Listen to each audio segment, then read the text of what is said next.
महाकारुणिक तथागत भगवान गौतम बुद्ध तथागतांचा सद्धम्म तथागतांचा श्रावक संघ यांना सर्वप्रथम किंवा वंदन. त्याचप्रमाणे ईश्वरत्न परमपूज्य बोधिसत्व डॉक्टर बाबासाहेब आंबेडकर यांनाही त्रिवार अभिवादन. उपस्थित सर्व उपासक उपासिका सर्वांच्या प्रति मंगल कामना.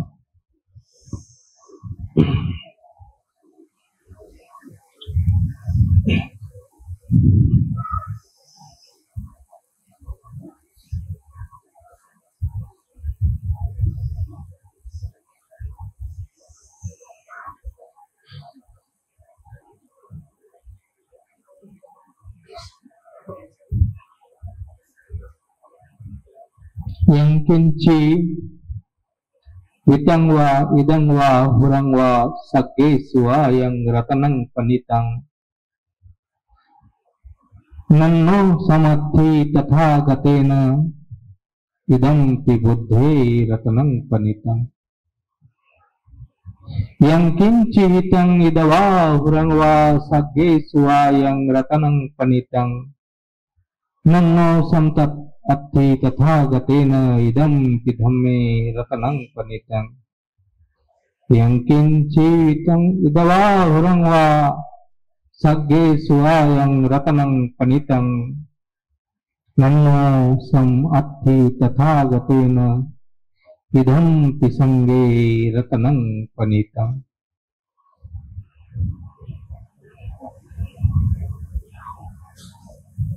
या जगात जेवढेही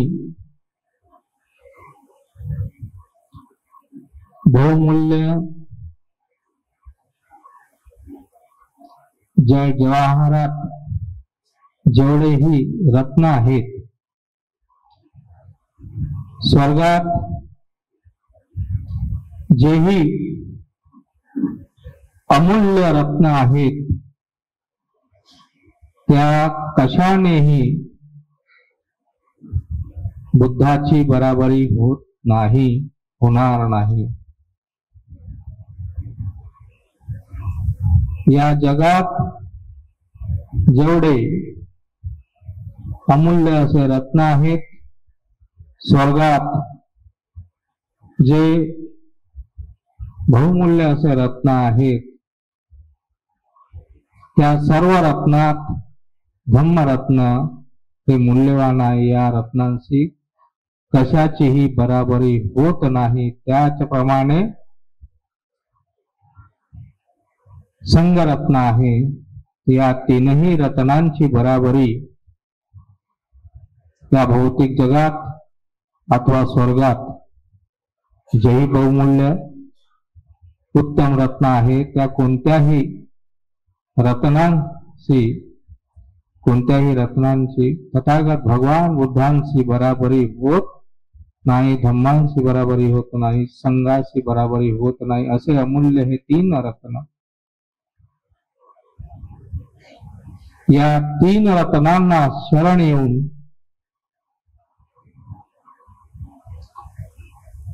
कोट्यावधी लोकांचा उद्धार झालेला आहे.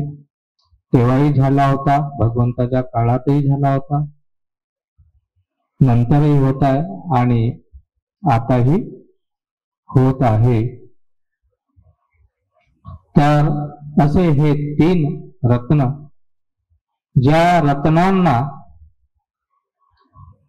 मोठे मोठे सम्राट, राजे, महाराजे, श्रेष्ठी, धनाढ्य प्रजा, श्रीमंत अथवा गरीब, सर्वच या तीन रत्नांना शरण जाऊन त्यांनी आपलं कल्याण साधलेलं आहे. तेव्हा आम्हालाही डॉक्टर बाबासाहेब आंबेडकरांच्या पुण्याईने हे 3 रत्न लाभलेले आहेत आणि या 3 रत्नामुळे, या 3 शरणामुळे आमचाही उद्धार झालेला आहे. तर असे हे 3 रत्न तर तथागत भगवान गौतम बुद्धाच्या काळात, त्यावेळेस या जम्बूद्वीपात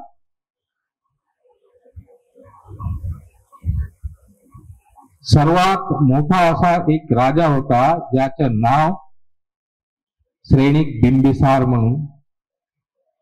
तर बिंबिसार राजा त्यावेळेस खूप मोठा राजा होता. हा राजा 3 शरणांना शरण येण्या अगोदर, बुद्धाचे दर्शन होण्या अगोदर, धम्म मिळण्या अगोदर, संघाचे शरण मिळण्या अगोदर राजा लोभी आणि महत्वाकांक्षी होता. त्यांच्या राज्य, छोट्या छोट्या राज्यांना त्यांनी जिंकून आपल्या राज्याच्या अधीन केलं होतं. अशा प्रकारचा हा राजा लोभ पण या राजामध्ये होता. आणि रूप पिपासू तर असा होता की त्यासाठी त्यांनी कधी शस्त्राच्या आधारे,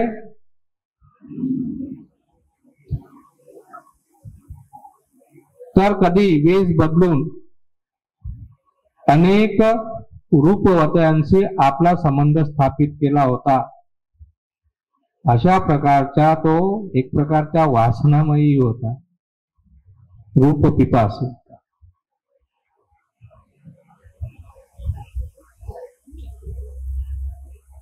शील सदाचारापासून परावृत होता.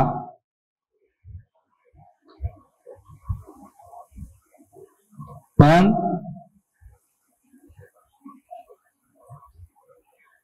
त्यांच्या राज्यात,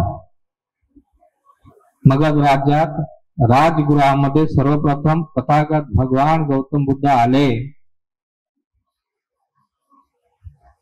आणि तथागतांचा सदधम्म ऐकून बुद्ध, धम्म आणि या संघ, या 3 रत्नांना तो शरण गेला आणि या 3 रत्नांच्या आजीवन उपासक झाला. तर साधा सुद्धा उपासक नव्हता. तथागताच्या सानिध्यात येऊन तथागतांचा सदधम्म ऐकून त्यांनी असाच सदधम्म माझ्या राज्यातील, माझ्या देशातील सर्व प्रजांनी असा सद्धम्म ऐकला पाहिजे, सर्वांना अशा प्रकारचा सद्धम्म भेटला पाहिजे. अशा प्रकारची त्याच्यामध्ये आपल्या प्रजेच्या प्रती वात्सल्य निर्माण झालं, प्रेम निर्माण झालं आणि आपल्या प्रजेचं, आपल्या प्रजेतल्या सर्व लोकांचं या धम्मानी, तथागतांच्या उपदेशाने कल्याण व्हावं म्हणून त्यांनी त्यावेळेस भगवंतांचे प्रवचन, त्या प्रवचनासाठी जे काही, म्हणजे जसं आपण म्हणतो ना की एखाद्या त्या शहराच्या सर्वात मोठा, जसं आता आपल्याकडे मोठ्या मोठ्या सभा वगैरे होतात ना नेते लोकांच्या वगैरे, आणि मोठाले स्टेज वगैरे बनवतात, अशा प्रकारची तो करून तिथल्या जनतेला भगवंताचा उपदेश व्हावा म्हणून तो राजा त्याची व्यवस्था करायचा. स्वतःही 5ही शिलाचे पालन करत, धम्माचरण करत आणि देशातल्या प्रजेवर प्रेम करत त्यांनी हा धम्म सर्वांना मिळावा यासाठी मरेपर्यंत प्रयत्न केले. पण नुसतं प्रजेसाठी त्यांनी कार्य केलं नाही, तर इतरत्र देशातले काही राजे होते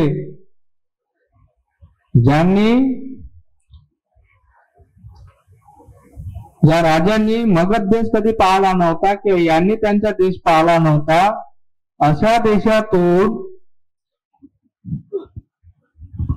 जेव्हा मगधमध्ये तिकडले व्यापारी इकडे यायचे किंवा इकडले व्यापारी तिकडे जायचे किंवा तिकडले राजदूत इकडे यायचे, इकडले राजदूत तिकडे जायचे, तर त्या राजदूतांच्या सोबत त्यांनी कटुता किंवा वैरत्व किंवा युद्ध करून त्याचे राज्य जिंका अशा प्रकारची नंतर भावना केली नाही कधी.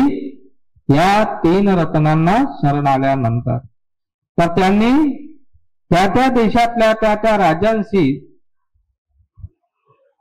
त्या राजदूतामार्फत किंवा जे व्यापारी यायचे त्यांच्या मार्फत त्यांनी त्यांच्याशी मित्रता केली. नुसती मित्रताच केली नाही, तर त्या मित्रांना बहुमूल्य असे भेट सुद्धा पाठवायच्या. तिकडले राजे पण इकडल्या राजांना, राजा बिंबिसारासाठी मोठ्या मोठ्या किमती हिऱ्या जवाहरातनी बनलेल्या अशा वस्तू भेट पाठवायच्या.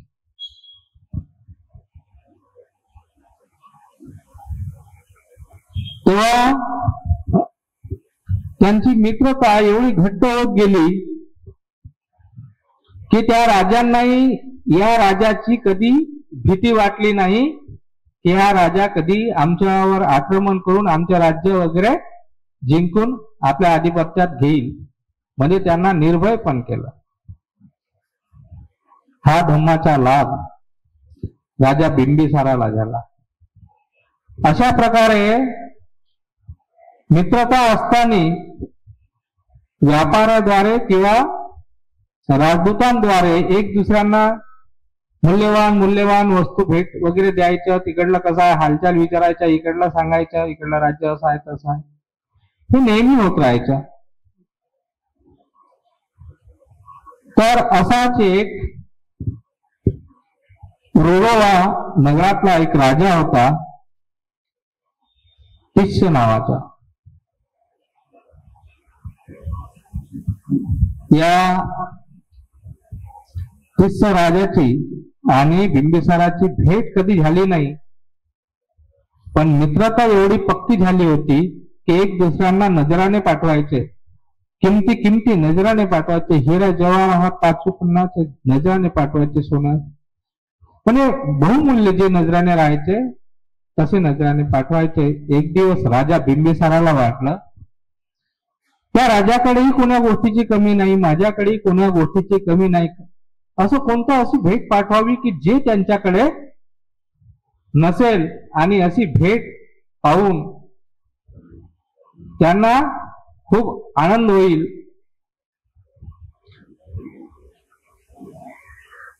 म्हणून राजा बिंबिसाराने विचार केला की काय भेट पाठवावी, कोणती अशी बहुमूल्य भेट असेल की ते जे पाठवतात त्यांच्यापेक्षा माझी बहुमूल्य, कारण मी जम्बूद्वीपातला एक सम्राट आहे, मोठा राजा आहे, माझी भेटही तशी मोठी असली पाहिजे. खूप विचार केल्यावर त्याच्या मनात आलं की जे सुख मला मिळालं आहे तथागताच्या उपदेशाने, जे माझ्या जीवनातलं माझ्या विचारांचं जे परिवर्तन झालेलं आहे, जे सुख माझ्या प्रजेला मिळत आहे आणि ज्यामुळे माझ्या राज्यामध्ये सुख शांती आणि समृद्धीचे वातावरण आहे, असे रत्न माझ्या राज्यामध्ये आहेत. आणि त्यांचे राज्य, त्यांचं नगर इथून खूप लांब आहे. जर तथागतांना याचना केली तरी ते काही उचित होणार नाही. भंतेजींना जर म्हटलं त्यांना पाठवायचं तर त्यांना खूप त्रास होईल.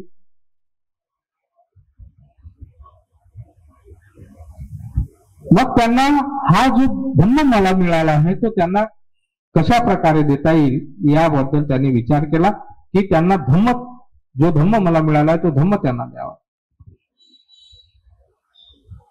म्हणून त्यांनी विचार केला की सर्वात महान रत्न जर काही त्यांच्या राजाच्या नजरेमध्ये असेल तर ते रत्न कोणतं होतं? यंकिंचे हितं इदवा हुरंगवा सग्गे सुवायं रतनं पनितं नन्नो समत्ति तथागतेन, नन्नो समत्ति तथागतेन इदंपि बुद्धे रत्नं पनितं इदंपि धम्मे रत्नं पनितं इदंपि संगे रत्नं पनितं.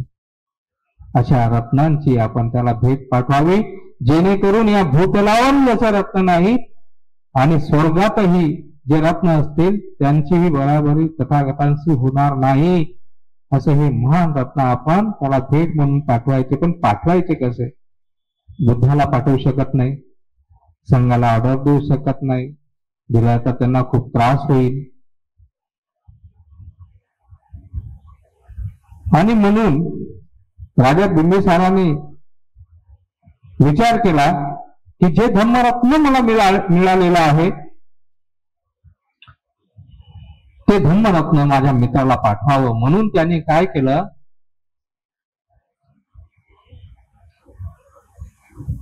त्या नगरातला, त्या राज्यातला, मगध राज्यातला सर्वात सुंदर असा कारागीर असेल त्याला बोलवून घेतलं आणि त्याला बोलवून त्यांनी बुद्धाच्या जे जीवनी आहे त्या जीवनीचं चित्र तयार केलं. कुशल कारागीर बोलून, त्या राज्यातला सर्वात कुशल कारागीर कोण, त्याच्या जन्मापासनं तर आतापर्यंतच त्याचं सर्व जीवन चित्र बनवून घेतलं.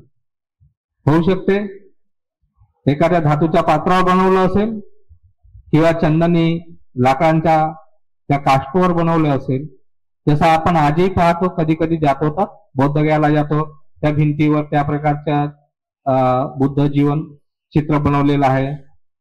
अनेक ठिकाणी आपण पाहतो आहे. तर अशा प्रकारे त्यांनी पण सुंदर कारागिराकडून सुंदर कलाकृती तयार करून घेतली. त्यानंतर त्यांनी सोन्याच्या पात्रावर, म्हणजे दुसऱ्या एका पात्रावर त्यांनी सोन्याच्या म्हणजे सोन्याच्या ते काय म्हणतो आपण त्याच्या लेखणी वगैरे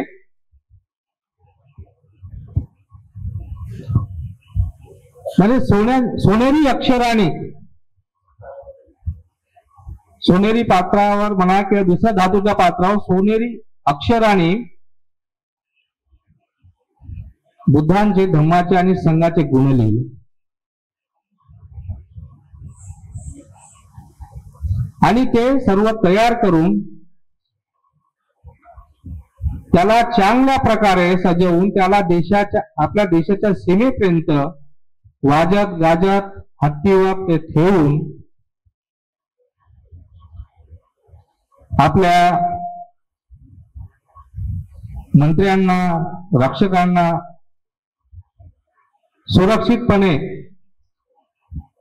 त्यांच्या राज्यामध्ये त्यांनी पोहोचवलं.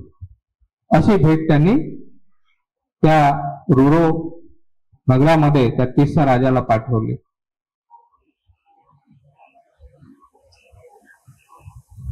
तेव्हा त्या सोनेरी पत्राने जे सोन्याच्या अक्षराने लिहिलं होतं, जे बुद्धाच्या चरित्र लिहिलं होतं, बुद्ध धम्म संघाचे जे गुण लिहिले होते, तथागतांनी जो धम्म प्राप्त केला, जो स्वाख्यात केला, असं ते धम्म साहित्य त्यांनी तिथे त्या राजाला पाठवलं. काय होतं त्याच्यामध्ये? तर त्याने त्या पत्रावर लिहिलं होतं की या जगामध्ये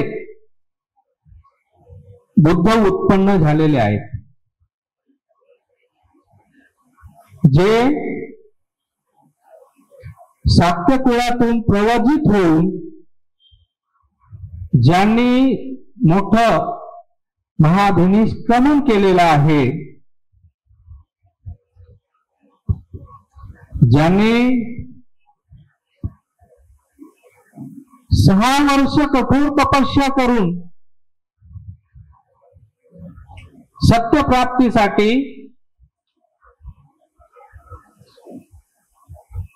परम सत्य प्राप्तीसाठी 6 वर्ष ज्यांनी कठोर तपस्या केलेली आहे,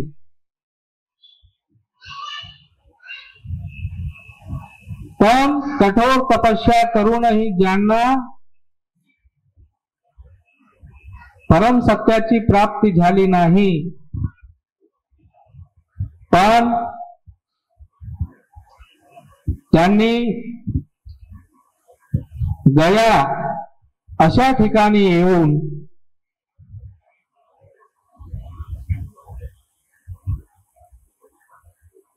विपश्यना ध्यान साधनावर एकाग्र चित्त होऊन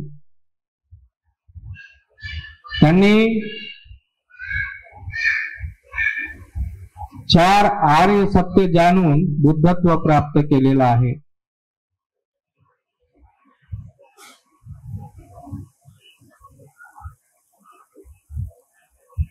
ज्यांनी बुद्धत्व प्राप्त करून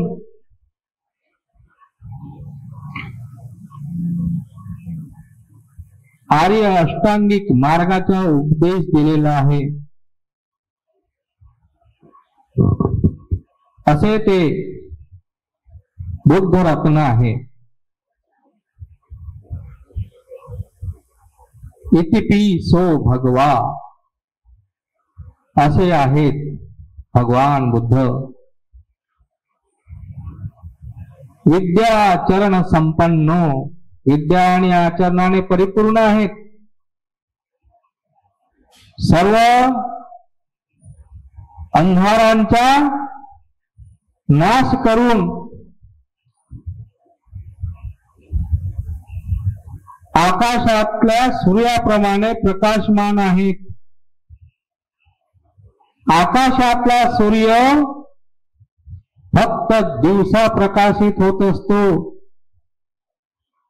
पण बुद्ध एक असं रत्न आहे जे दिवसा आणि रात्री प्रकाश देत असतो, असं बुद्ध रत्न इतिपिसो भगवा।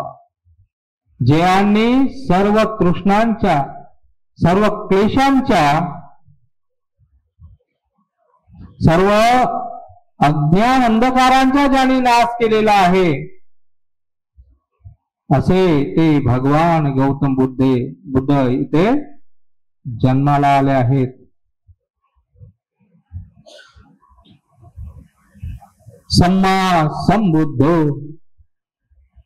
ज्यांचे कोणी गुरु नाही, ज्यांचे कोणी शास्त्र नाही, ज्यांनी अहर्निश परिश्रम करून स्वतःमध्येच या सर्व प्रकृतीच्या निसर्गाचं, सर्व दुःखाचं संशोधन केलेलं आहे आणि अशा प्रकारे त्यांनी दुःख नष्ट करून परमसुख ज्यांनी प्राप्त केलेलं आहे, जे स्वतः सम्यक संबुद्ध आहेत, स्वयंबुद्ध झालेले आहेत, ज्यांचे कोणी गुरु नाही, ज्यांचे कोणी शास्त्र नाही, असे बुद्ध इथे जन्माला आले आहेत।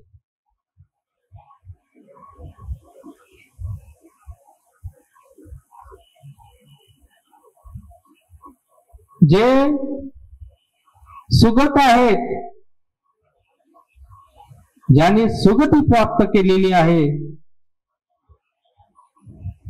सर्व दुर्गती नष्ट केलेली आहे, सुगती प्राप्त केलेली आहे, सुमार्गावर आहेत, जे अनंत आहेत, जीवनमुक्त आहेत,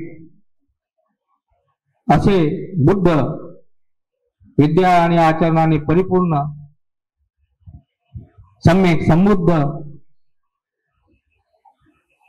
देव आणि मनुष्यांचे जे आता शास्त्र आहेत, ज्यांना देव आणि मनुष्य येऊन येतात, शरण जातात आणि आपला उद्धार करत आहेत, असे ते भगवान गौतम बुद्ध या भूतलावर असं महान रत्न प्राप्त झालेला आहे. या रत्नांमध्ये अनेक प्रकारचे गुण आहेत.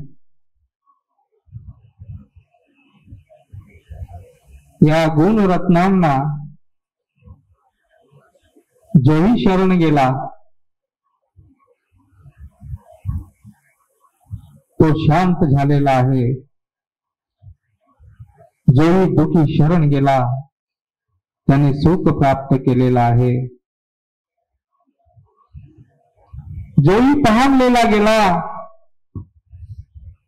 त्याची या धम्म अमृताने तहान शांत झालेली आहे.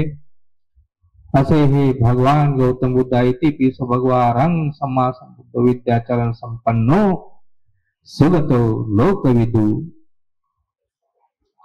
या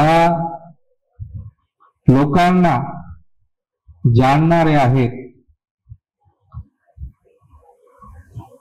मार्ग भटकलेल्यांना मार्गावर आणणारे आहेत. ज्या प्रकारे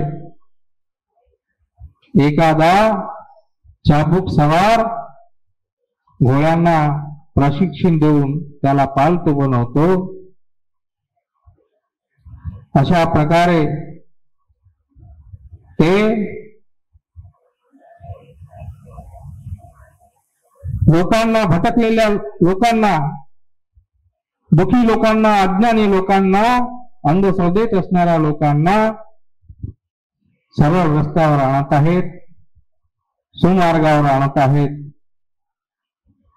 असे ते सर्वांचे शास्त्र आहेत. असे ते पुरीस धम्म सारथी, असे ते लोकांना ज्या प्रकारे कुशल रथकार रथसवार रथांना व्यवस्थित घेऊन जातो, गंतव्य ठिकाणी त्यांना नेऊन ठेवतो, पोहोचवतो, असे ते शास्त्र आहेत. सारथी सत्ता देव मनुष्यान, देव आणि मनुष्याचे जे शास्त्र आहेत, जे शिक्षक आहेत, अशा प्रकारे त्यांनी त्यांच्याबद्दल लिहिलं. नुसतं एवढंच नाही लिहिलं तर त्यांनी जो सांगितलेला जो धम्म आहे, साक्षातो भगवता धम्मो, त्या भगवंताचा हा जो धम्म आहे तो सुवाख्यात आहे. साक्षातो भगवता धम्मो संदतिको अकालिको, येऊन पाहून स्वयं पाहण्यासारखा आहे, जाणण्यासारखा आहे.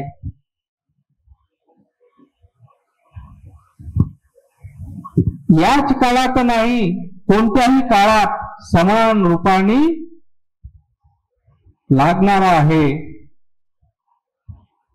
प्रत्येक काळामध्ये हा जो धम्म आहे माणसासाठी हितकार आहे, हितकारक आहे, सुखकारक आहे. संदटिको अकालिको, येऊन स्वतः निरीक्षण परीक्षण करून आत्मसात करण्यासारखा आहे. ओपनाईको, पाहण्यासारखा आहे. पंचंतं वेदितव्यो विनिहिती, चांगल्या प्रकारे वेद घेण्यासारखा आहे.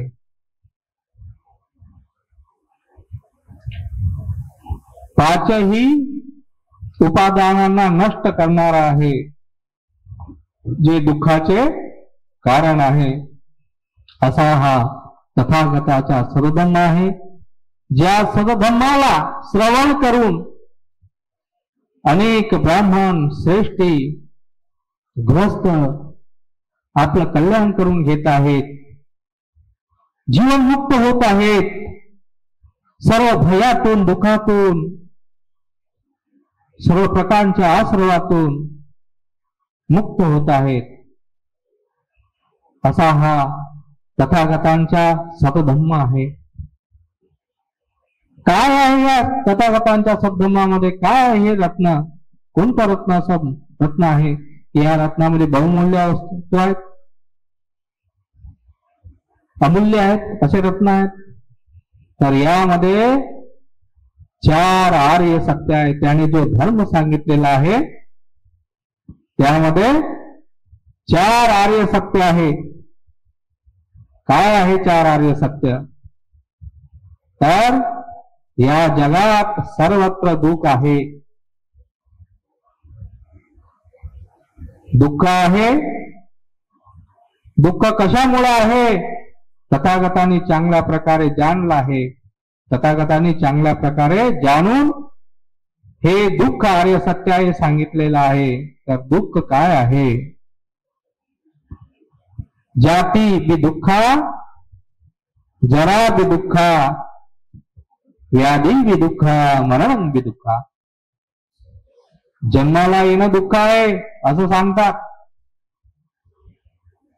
जन्म झाल्यावर म्हातारपण येणं दुःख आहे, हे सत्य आहे.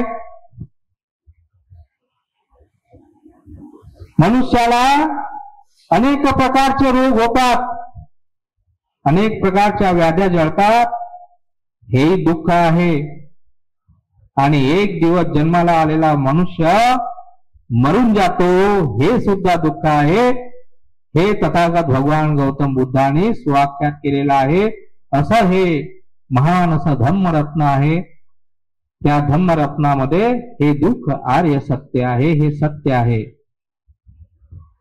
त्यांनी सांगितलेलं आहे की जे जे आपल्या प्रिय व्यक्तींशी वियोग होत असतो,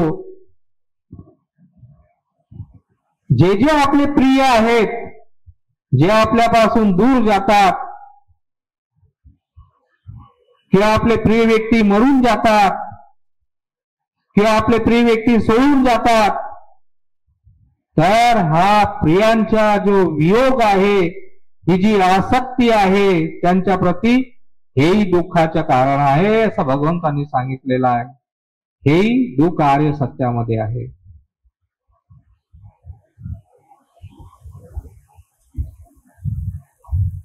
पुन्हा आवडणारी व्यक्ती किंवा आवडणारी वस्तू, घटना यांच्याशी जर संपर्क झाला, म्हणजे जे आम्ही इच्छित नाही ते प्राप्त जरी नाही झालं, किंवा म्हणजे जे आम्हाला आवडत नाही अशा व्यक्तीशी संपर्क झाला, अशा घटनांशी संपर्क झाला, ते दुःखच आहे, हे सत्य आहे. हे भगवंतांनी दुःख आर्य सत्यामध्ये सांगितलेलं आहे. आपण ज्या ज्या गोष्टीची इच्छा करतो त्या त्या गोष्टीची प्राप्ती न होणे हे दुःख आहे, हे तथागताने सांगितलेलं आहे. अशा प्रकारे त्यांनी बुद्ध रत्नानंतर धम्मरत्नांची पण चांगल्या प्रकारे सोनेरी पात्रावर सोनेरी अक्षराने लिहून त्याला पाठवलं. तर एवढंच नाही, तर दुःखाचे कारण आहेत. दुःखाचे कारण कशामुळे आहेत? तर दुःख तृष्णेमुळे आहे. तृष्णा कशामुळे आहे? तर तृष्णा अविद्येमुळे आहे. त्या अविद्येमुळे असे दुःख अधिक अधिक उत्पन्न करणारे संस्कार आहेत. आणि या अविद्येतून, या संस्कारातून दुःखाची उत्पत्ती होत असतो. दुःख न जाणल्यामुळे, दुःखाचे कारण न जाणल्यामुळे. तर दुःखाचे कारण तथागतांनी तृष्णा सांगितलेली आहे. आणि या तृष्णेमध्ये राग, आसक्ती, ज्याला आपण आसक्ती म्हणतो, राग, द्वेष आणि मोह समावलेला आहे. हे दुःखाचे कारण आहेत.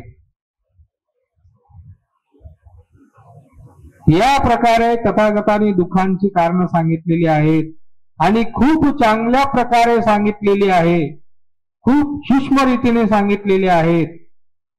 हे दुःखाची कारणे कुठून उत्पन्न होत आहेत? तर भगवंताने स्वाख्यात केलेला आहे की जन्मामुळे माणसाला 6 इंद्रिया येतात आणि या 6 इंद्रियांच्या जेव्हा जेव्हा त्या त्या वस्तूशी संपर्क येतो तेव्हा तेव्हा त्या त्या प्रकारच्या वेदना होतात.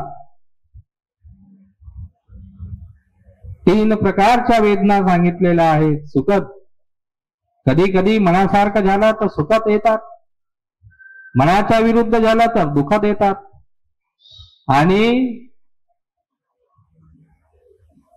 कधी कधी मौमुळीत पण येतात. तर ह्या कशामुळे वेदना होतात? या इंद्रियामुळे त्या त्या वस्तूंचा स्पर्श होतो. त्या स्पर्श झाल्यामुळे अशा प्रकारच्या वेदना होतात आणि या वेदनातून पाहिजे अथवा नाही पाहिजे अशा प्रकारची तृष्णा उत्पन्न होते. या प्रकारे त्यांनी चांगल्या प्रकारे सांगितलेलं, लिहून पाठवलं.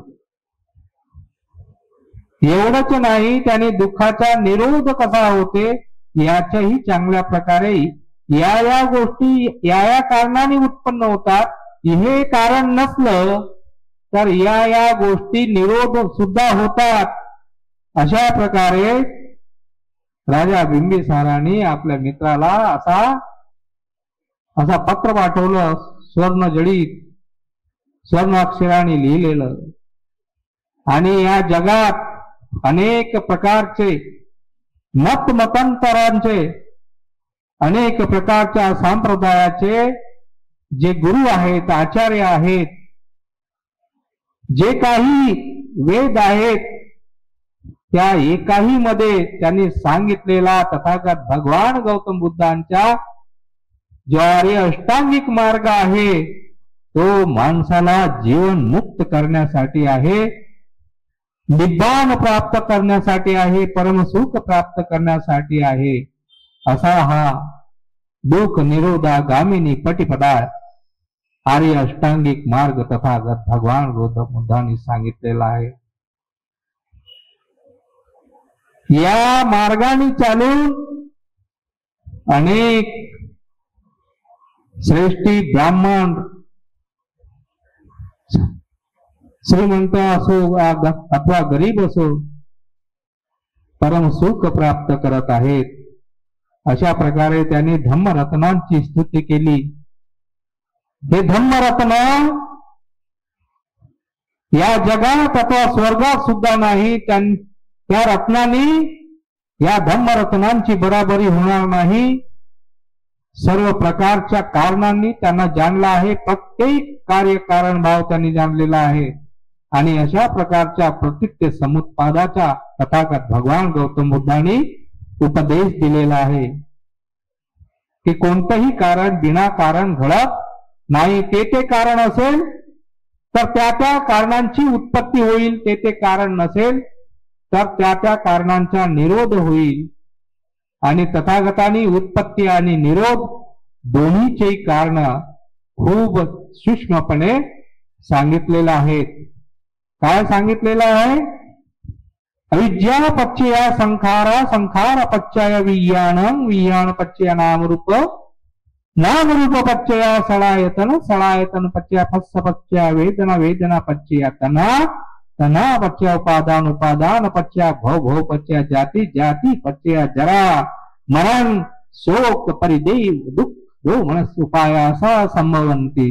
तथागतांनी सांगितलेलं आहे, अविद्येमुळे संस्कार उत्पन्न होतात, संस्कारामुळे विज्ञान जन्माला येतो, विज्ञानामुळे नामरूप जन्माला येतो, नामरूपामुळे 6 आयतन इंद्रिया, त्या 6 आयतनामुळे हस्त स्पर्श होतो आणि स्पर्श झाल्यामुळे वेदना होतात, वेदनामुळे तृष्णा उत्पन्न होतात, तृष्णामुळे पुन्हा भाव जन्म घेण्याची इच्छा, वारंवार जन्म घेण्याची इच्छा, भाव या भाऊ संसारामध्ये पुन्हा पुन्हा दुःख संसारामध्ये पुन्हा पुन्हा येणे आणि या भावामुळे या तृष्णेमुळे उपादान आणि उपादानामुळे भव आणि भवामुळे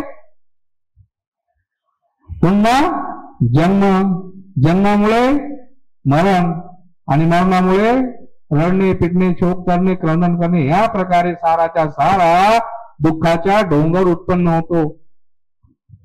अशाच प्रकारे चांगल्या प्रकारे जाणल्यामुळे जर अविद्याचा नाश झाला, जिथे विद्या उत्पन्न झाली तिथे लगेच जो संस्कार वाढवण्याचा, जो दुःख वाढवण्याचा जे काम करतो, जो संस्कार आहे, जो संखार आहे, तो संखाराचा लगेच तिथे निरोध होतो. जिथे विद्या उत्पन्न झाली संखार लगेच निरोध होतो. जिथे संखार निरोध झाला तिथे विज्ञान सुद्धा निरोध होतो आणि विज्ञान निरोध झाल्यामुळे पुन्हाच जीव जन्माला येत नाही.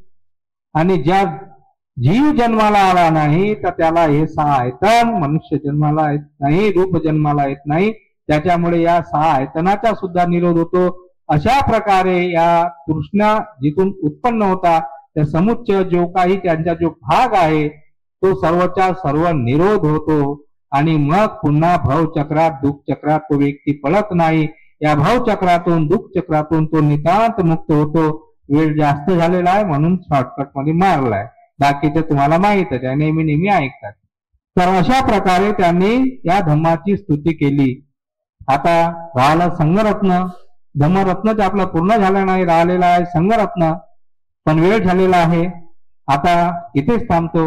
उद्या पुन्हा याचा जो काही उर्वरित भाग आहे आपण उद्या घेऊ आणि उद्या चांगला वेळ मिळेल अधिक थोडंसं त्यात धम्म थोडासा चांगल्या प्रकारे घेऊ आणि मग संघरत्नाबद्दल सांगू. तर हे रत्न आपण या रत्नांना शरण आलो आहे. या रत्नातून या आपण निब्बाणाच्या सुखाचा लाभ घेतला पाहिजे. हे रत्न आपण धारण केले पाहिजे. आपल्याला पैशाने विकत घ्यावं लागत नाही आहे. तथागत भगवान गौतम बुद्ध त्यांच्या धम्म आणि संघ डॉक्टर बाबासाहेब आंबेडकरांनी आम्हाला असं बहुमूल्य रत्न दिलेलं आहे, त्याला आम्हाला फक्त धारण करायचं आहे. तर आपण त्या रत्नांना धारण कराल अशा प्रकारची अपेक्षा करतो. इथेच थांबतो. सर्वांप्रती मंगल मैत्री करतो. भवतु सर्व मंगलं, भवतु सर्व मंगलं, भवतु सर्व मंगलं.